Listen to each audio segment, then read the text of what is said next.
آپ صلی اللہ علیہ وسلم نے فرمایا لوگوں کو اگر پتا چل جائے کہ صفے اول میں کتنا ثواب ملتا ہے تو اتنی لڑائیاں ہوں کہ قرآن اندازی کی نوبت آئے. پورا محلہ وہ جو اجر ملے گا نا قیامت کے دن، جو پروٹوکول ملے گا اللہ کے دربار میں، وہ لوگ اپنی آنکھوں سے دیکھ لینا، وہ قیامت کا منظر اللہ دکھا دیں کہ صفے اول والے آج کہاں ہیں.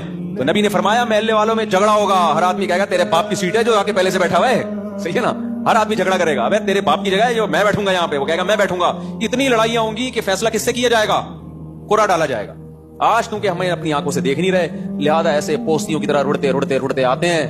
وہ بالکل پیچھے بیٹھے، آگے جگہ بھی ہوتی ہے تو کوشش کرتے ہیں پیچھے ہی کھڑے رہیں، کیونکہ تاکہ نکلنے میں آسانی ہو. سلام امام پھیرے اور فوراً بھاگ سکیں ہم. وجہ اس کی ہے کہ بھائی اللہ فرماتے ہیں فلا تعلم نفس ما اخفی لهم من قرۃ اعین، کسی نفس کو خبر نہیں ہے ہم نے اپنے نیک بندوں کے لیے آنکھوں کی ٹھنڈک کا کیسا سامان چھپا کے رکھا ہے. تو جو نیک بندوں کے لیے آنکھوں کی ٹھنڈک کا اللہ نے سامان چھپایا ہے، اللہ وہ اگر دکھا دے تو میرے بھائی پھر ہمیں ان تقریروں کی ضرورت نہیں رہے گی. ہم میں سے ہر شخص کوشش کرے گا نماز میں پہلے سے آئے.